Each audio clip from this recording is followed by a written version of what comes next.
Bon, je pense qu'il va en parler, hein, Si Brook n'avait rien d'un démon à l'origine et qu'il était, au contraire, tout ce qu'on peut imaginer d'un homme bon, charitable et sensible, Oda a fait de sa vie d'après un véritable enfer. Alors, non, il ne souffre pas, il est toujours autant heureux et croque la vie à pleines dents. Pourtant, absolument tout de ce personnage... Oui, voilà, le roi des âmes. Soul King, ah oui, c'est vrai.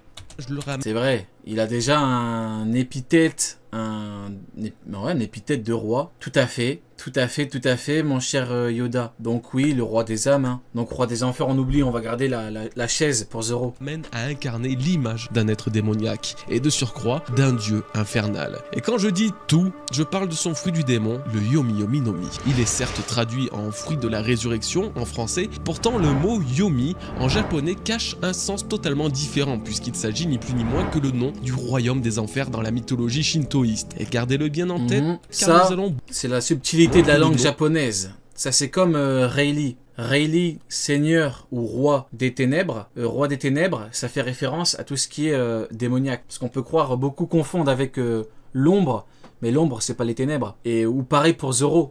Quand tu prends les kanji, c'est le même que pour Rayleigh, et tu tombes sur, là c'est un peu plus compliqué, sur Pluton qui est le roi des enfers. Donc tu as toute cette subtilité là qu'il faut prendre en compte, mais il faut bien comprendre que roi des enfers et roi des ténèbres, bah du coup en fait c'est pareil, ça revient à la même chose. Shintoïste. Et gardez-le bien en tête car nous allons beaucoup revenir dessus dans la suite de cette théorie. Genre beaucoup. Bien que l'on puisse penser que le thème de la résurrection, ce n'est pas vraiment le cas. En effet, au Yomi plus particulièrement, il n'est pas question de réincarnation. Donc Yomi, royaume des morts. D'âme, c'est seulement là-bas où errent les corps des défunts, comme de véritables coquilles vides, dénuées d'âme et à l'apparence monstrueuse. Cela peut déjà nous faire penser à l'apparence de Brook, qui n'est aujourd'hui qu'un squelette animé comme une marionnette finalement par l'âme de ce dernier. En effet, quoi de mieux qu'un squelette puisque les satanistes d'une tribu de l'île Namakura ont vu en lui la manifestation de Satan, entité majeure des enfers dans la croyance chrétienne. Pire encore, c'est carrément la mort en personne que Brook incarne dans ce fameux color spread, ayant teasé la mort de Ace et la réaction de Luffy quelques dizaines de chapitres avant le drame. On pourrait s'arrêter ici et se cantonner à la représentation funeste de ce personnage, pourtant là où ça devient encore plus intéressant, c'est quand on analyse ses pouvoirs. Après 2 années d'entraînement, Brook, comme tous les autres Mugiwara, revient avec de toutes nouvelles compétences, une maîtrise accrue de son art et de son fruit du démon. Si avant cela, le rapport avec la mort et les enfers était absolument inexistant dans le panel de techniques de Brook, cela a beaucoup changé après l'ellipse. Tout début. Ça a changé, comme Zoro, il a accentué avec encore plus de techniques démoniaques, on se rappelle, hein, le célèbre purgatoire du démon contre Surimi. Là, Surimi, ils ont fait du sale. Hein. Et surtout, en vrai, la conclusion, c'est Roi des Enfers. Hein. Donc, ouais, c'est vrai qu'il a raison. Mais après, c'est pas propre à Brook. Hein. C'est pareil pour Zoro, pareil pour Sanji. Quoi d'autre? Ou Robin, Démonio. Dans son combat. C'est vrai qu'il y a beaucoup de Mugiwara qui ont des liens avec. Mais bon, dans tout ça, il n'y a qu'un Roi des Enfers. C'est Zoro.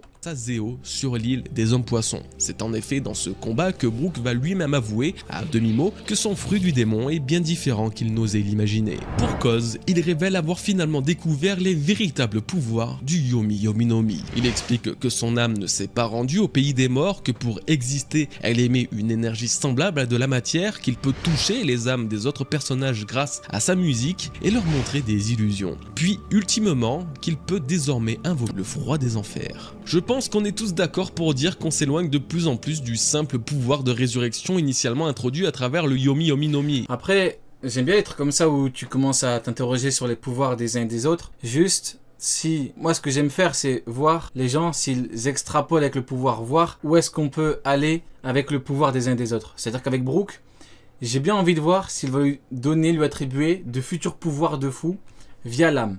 Ça peut être pas mal, ça.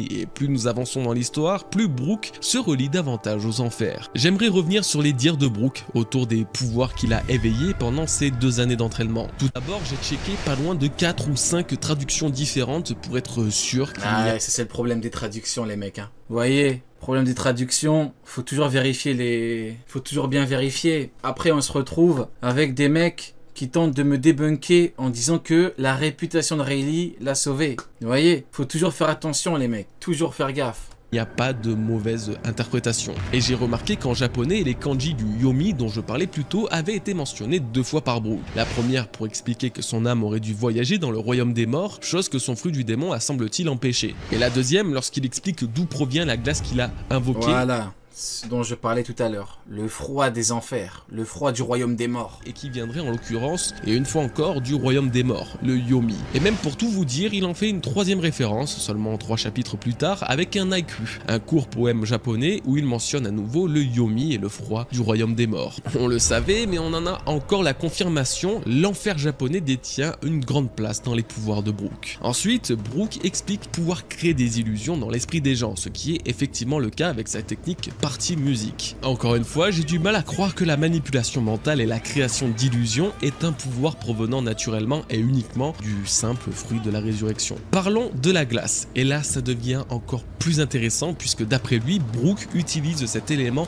Je vais te transmettre le froid de l'autre monde, enrobé de la tragédie de l'âme. Waouh, quel punchline de Brook, hein. Si nous avons généralement l'image des enfers brûlants et ardents que notre culture nous inculque, il faut savoir que ce n'est pas le cas partout. Le Yomi par exemple n'est pas désigné. Après le truc c'est que des fois tu peux avoir des personnages qui utilisent des noms de techniques comme ça. Maintenant, est-ce que c'est lié forcément à quelque chose d'encore plus mystique comme le royaume des morts? Ça a l'air vachement précis quand même.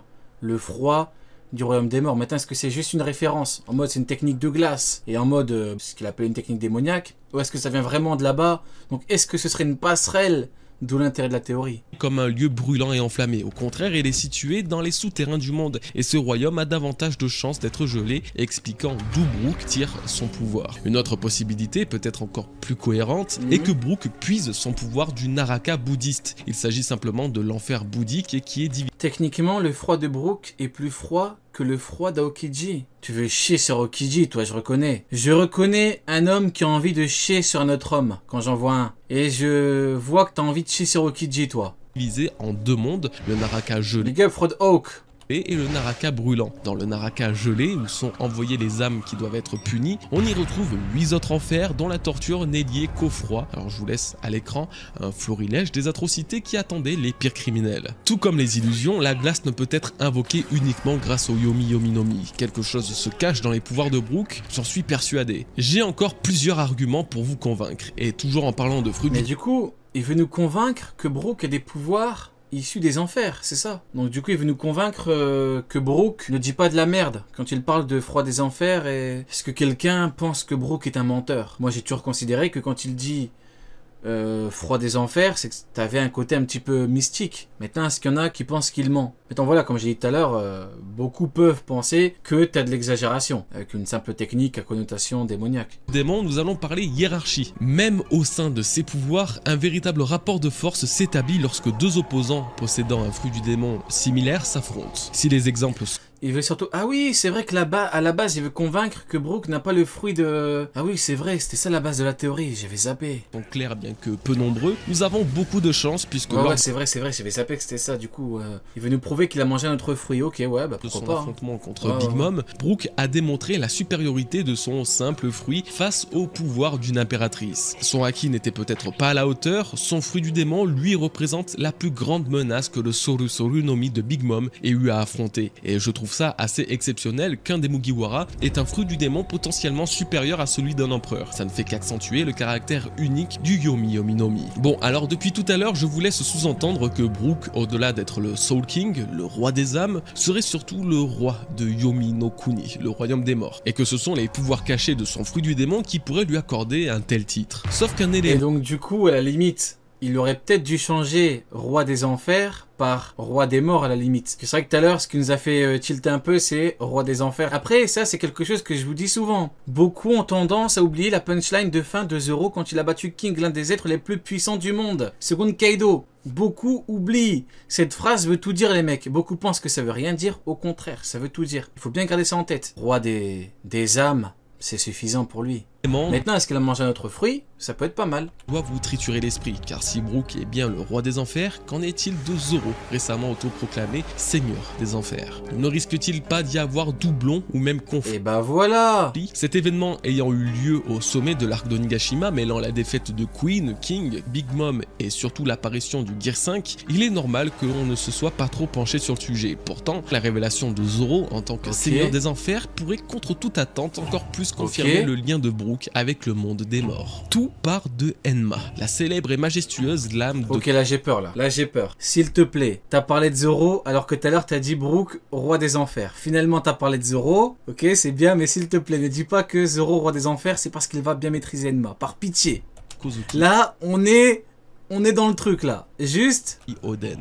Ce katana a un caractère des plus uniques. Il va vomir partout. Justement, j'ai peur là. Pour les d'Enma. Aïe aïe aïe aïe aïe. Attention. Capable de drainer le haki de son utilisateur, il serait également en partie responsable de l'éveil du haki des rois de Zoro. La personnalité de cette lame peut prendre le dessus à tout moment, ne faisant aucun doute qu'un esprit, qu'une volonté l'habite. Pour cause, Enma n'est pas un nom vraiment choisi au hasard par Oda, puisqu'il s'agit du dieu des enfers lui-même, plus précisément le dieu des enfers bouddhiques. Oui, les mêmes enfers nommés Naraka que je vous citais précédemment, auquel Zoro a par ailleurs déjà fait référence dans des attaques lui aussi par le passé. Ce qui est particulièrement intéressant avec Enma, c'est que cette lame nous révèle que le dieu et juge des enfers du même nom existe dans One Piece, car au chapitre 1033, son origine est expliquée par Kozaburo, son créateur, qui explique à... Donc c'est Enma qui est le haki des rois de Zoro. Qui est le haki des rois et pas Zoro. Non, Enma genre servait un petit peu de catalyseur. Enma servait à ce que Zoro puisse utiliser correctement son haki offensif. Mais je crois pas que c'est ce qu'il a dit.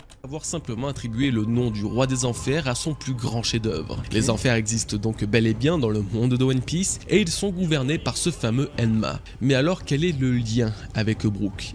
Eh bien, il se fait à travers 3 éléments. Ah ok, lui carrément il a voulu faire un lien avec Brook. Ah d'accord, il va mettre en corrélation Enma, roi des enfers, Zoro qui veut devenir roi des enfers, et Brook, le futur roi des enfers. Premièrement, ça fait beaucoup de rois des enfers, même pour moi. L'aura qu'émane le Enma est similaire à l'aura de Brook, que ce soit dans les coloris officiels ou même dans l'anime. L'éveil des pouvoirs du katana de Enma a transformé le haki de Zoro en aura verte et brumeuse, très différente de la représentation. Ouais, c'est vrai Magellan. Le haki des rois de Zoro est sur les 3 lames, pas que sur Enma. C'est vrai.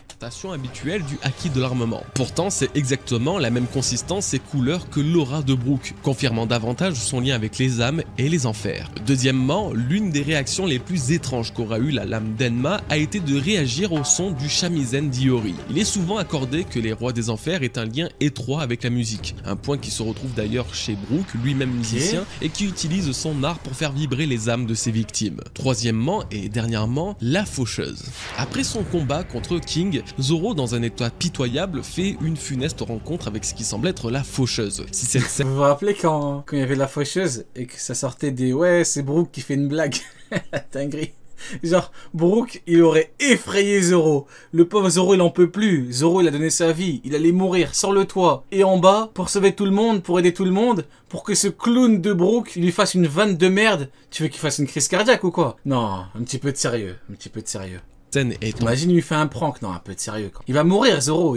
T'as vu ses yeux? T'as vu sa tête? T'as vu son état? Il était KO. De mystère, puisque nous ne savons toujours pas réellement ce qui s'est passé et d'où venait cette entité. Mon idée est que ce soit la représentation physique du véritable Enma, le roi des enfers. Car c'est après s'en être autoproclamé le seigneur que Zoro a dû faire face à la mort. Et on ne peut le nier, celui qu'on nommera la faucheuse partage une ressemblance très prononcée avec Brook. En prenant en compte tous les autres éléments que j'ai pu vous citer. D'accord, ok, donc je viens de comprendre. Donc, Brook serait le roi des enfers? Bah non, ça colle pas. Parce que du coup, le roi des enfers, c'est la faucheuse. Enfin, la faucheuse symbolise le roi des enfers qui n'est pas Brook. Attends, mais comment Brook devient roi des enfers dans l'histoire? Jusqu'à présent, Brook est effectivement le personnage retranscrivant à la perfection l'image du roi des morts et des enfers dans One Piece. C'est pourquoi je doute que le Yomi no Mi ne soit que le fruit de la résurrection. Ah, d'accord, donc Brook aurait mangé le fruit? Il posséderait carrément le fruit des enfers. Son vrai fruit du démon est dissimulé et ça explique pourquoi il peut utiliser ces techniques si spéciales. Cela explique son apparence diabolique, ses pouvoirs... Donc Brook a mangé le fruit des enfers, d'où le fait qu'il ressemble au roi des enfers. venant des profondeurs des enfers, son surnom de Soul King, le roi des âmes, qui est aussi un des surnoms du roi des enfers.